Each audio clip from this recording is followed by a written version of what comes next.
جی مولانا صاحب اب وقت نہیں ہے نماز کا اس لیے بسم اللہ الرحمن الرحیم نحمدہ ونصلی علی رسولہ الکریم۔ جناب اسپیکر،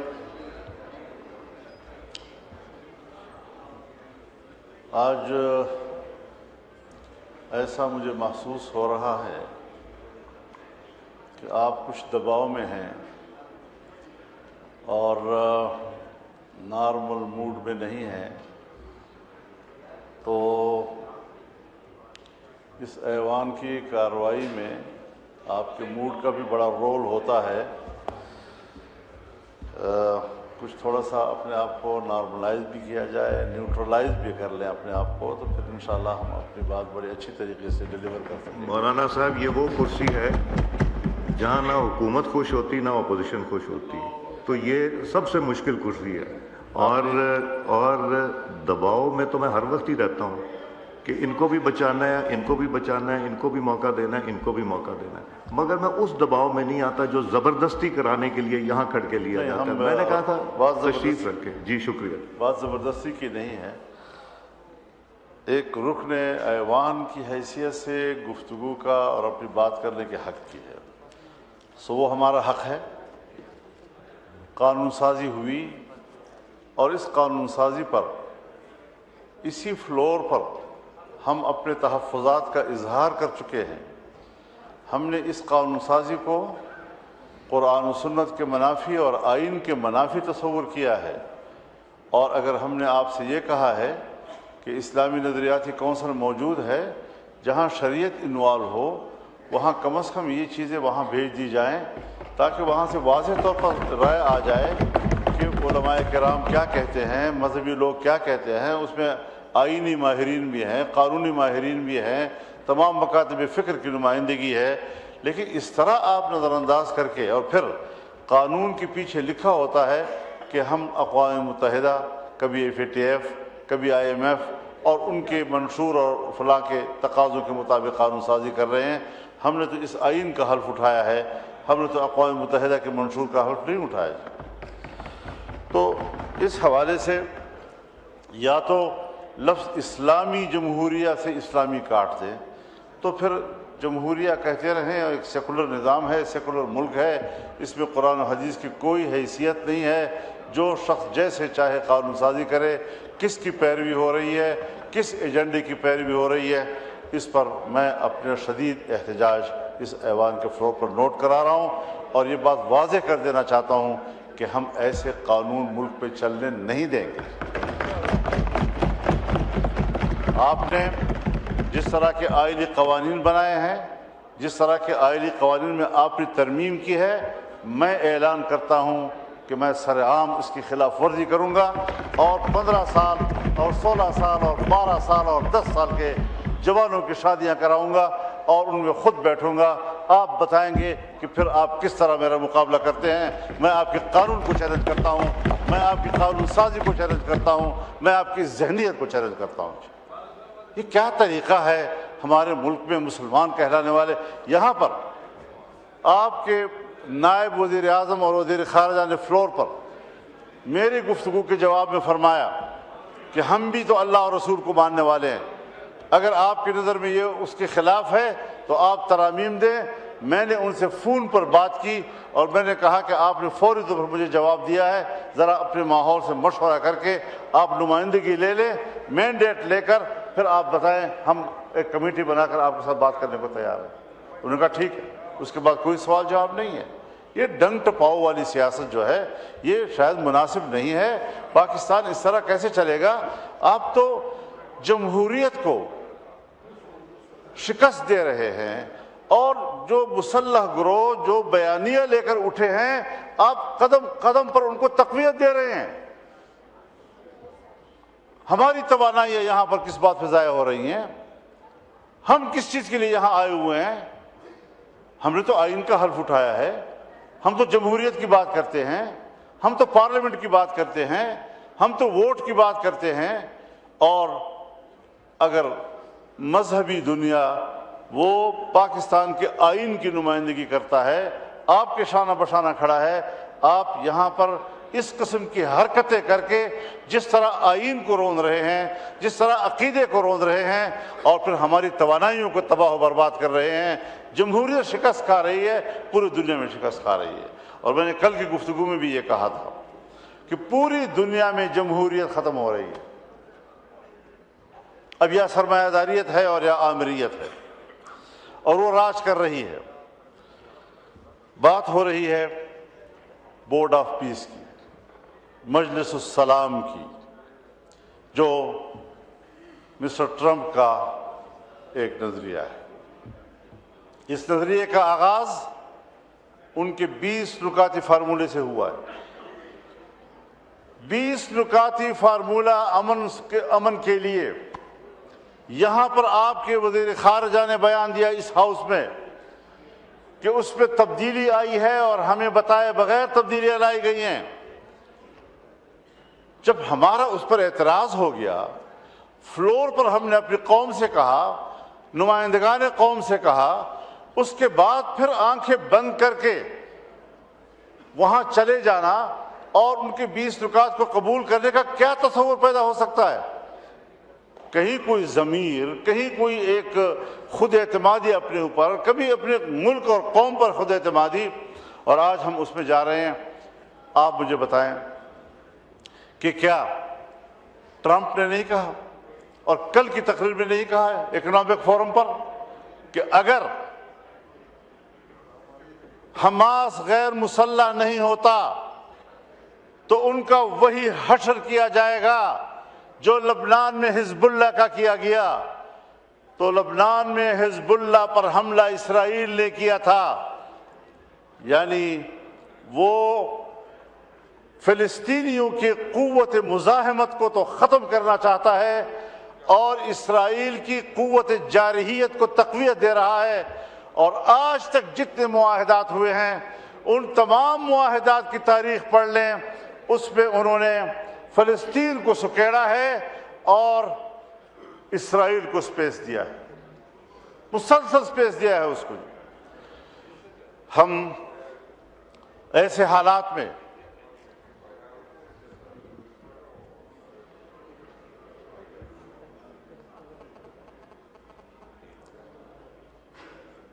میں آپ سے مخاطب ہو جانا میری کوشش یہ ہوتی ہے کہ میں اسپیکر صاحب کو خطاب کروں اور رولز بھی یہی ہے.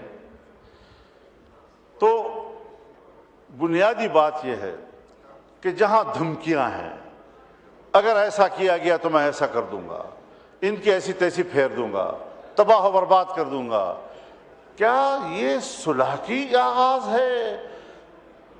دنیا میں امن قائم کرنا، غزہ میں امن قائم کرنا، فلسطین میں امن قائم کرنا. افغانستان آئے امن کے لیے آ رہے، 20 سال تک اینٹ سے اینٹ بجا دی اس کی. عراق میں آئے امن قائم کرنے کے لیے آئے ہیں، عراق کی اینٹ سے اینٹ بجا دیا آپ نے. لیبیا میں آئے ہم امن کے لیے آئے ہیں، لیبیا کو تباہ و برباد کر دیا، منقسم کر دیا، آج وہاں کوئی نظام موجود نہیں ہے. اسلامی دنیا کو اس وقت اس نے ٹارگٹ بنایا ہوا ہے. اور اگر یہ اسرائیل لبنان سے ہوتا ہوا، شام سے ہوتا ہوا، اب ایران پر بھی حملہ ہوگا تو اس کے بعد اسرائیل تفتان پر آپ کے سرحد پہ کھڑا ہو جائے گا. کبھی سوچا ہے ہم نے، کبھی اس ایوان نے سوچا ہے کہ یہ پیش رفت کہاں ہو رہی ہے؟ یہ پیش رفت آپ کی سرحدات کی طرف ہو رہی ہے، پاکستان کی سرحدات کی طرف ہو رہی ہے. اور میں یاد دلانا چاہتا ہوں، ایک بار پھر اس ایوان کو یاد دلانا چاہتا ہوں کہ جب اسرائیل وجود میں آیا تو اس کے پہلے صدر نے جو پہلا خارجہ پالیسی اسٹیٹمنٹ دیا، اس پہ اس نے کہا کہ ہماری خارجہ پالیسی کی اساس ایک نوزائیدہ اسلامی ملک کا خاتمہ ہوگا. ان کے عزائم اس کی پیدائش کے دن سے آپ کے خلاف واضح ہیں. آپ نے ان کو ناجائز، مغرب کا ناجائز بچہ کہا.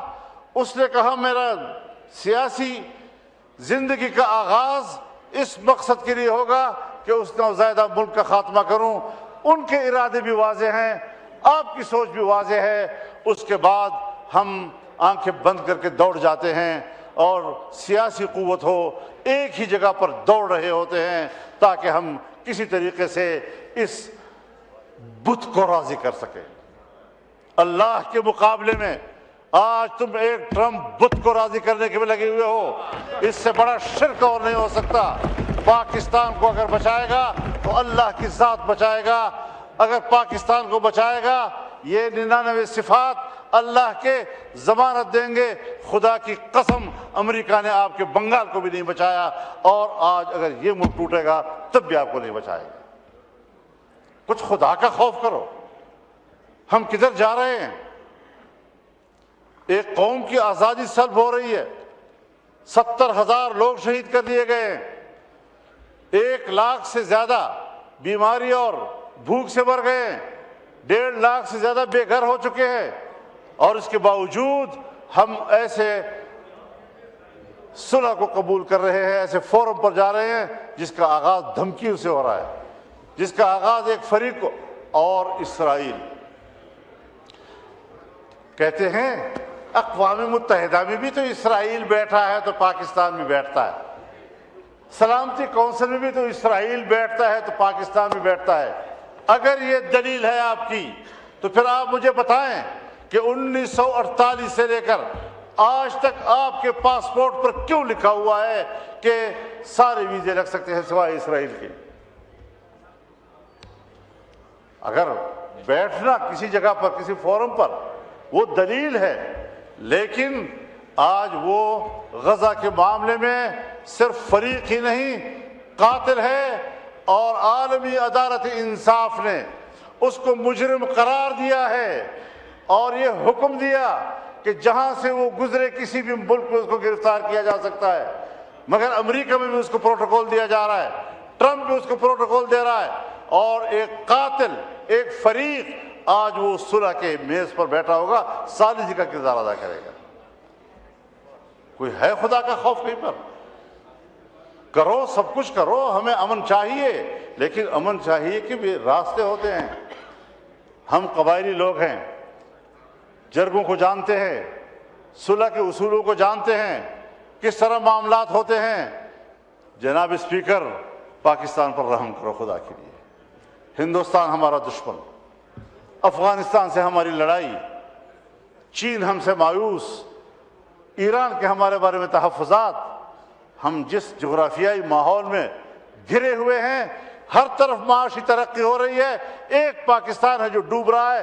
کیا کبھی آپ نے اپنے ملک کی معیشت کو بہتر بنانے کا سوچا ہے؟ کیا آپ نے کبھی اپنے غریب کو سوچا ہے؟ اس حوالے سے ہم جس طرف جا رہے ہیں یہ پاکستان کے مستقبل کی تاریکی کا ایک اقدام ہے۔ ہم نے پارلیمنٹ سے نہیں پوچھا، آج کم از کم یہاں ایک قرارداد آنی چاہیے۔ جناب اسپیکر، اگر ہمارے اندر ضمیر ہے، میں حکومت سے بھی کہنا چاہتا ہوں، آپ بھی پاکستانی ہیں، اپوزیشن سے بھی کہنا چاہتا ہوں، ہم سب ایک قوم ہیں، کم از کم ان شرائط کی بنیاد پر بورڈ آف پیس کو پارلیمنٹ آج مسترد کر دے۔ اگر پرائم منسٹر صاحب گئے ہیں، انہوں نے اس ایوان کو اعتماد میں نہیں لیا، انہوں نے اپنی کابینہ کو اعتماد میں نہیں لیا، کیوں چلے گئے ہیں اتنے بڑے مسئلے کے اوپر؟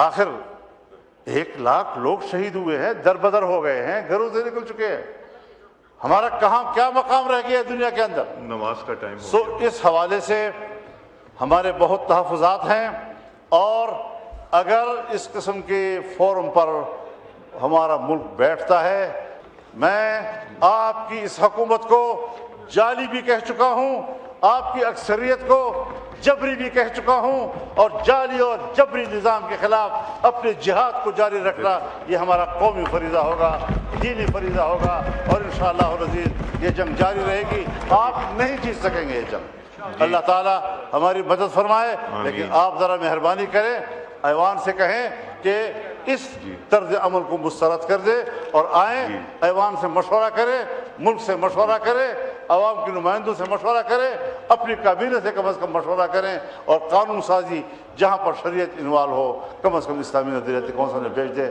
اس طرح نہیں ہوگا کہ جس طرح آپ نے کہا آپ ہمیں ہانگ میں نے کریں گے۔ دیا تھا فلور میں، آگے دے دیا۔ ہم جی شکریہ۔ ہم معزز انسان ہیں الحمدللہ، جی ہم معزز قوم ہیں، آزادی ہماری تاریخ ہے، اس کے لیے قربانیاں مولانا ہماری صاحب تاریخ۔ نماز نہیں اب رکے گی ہمارے لیے۔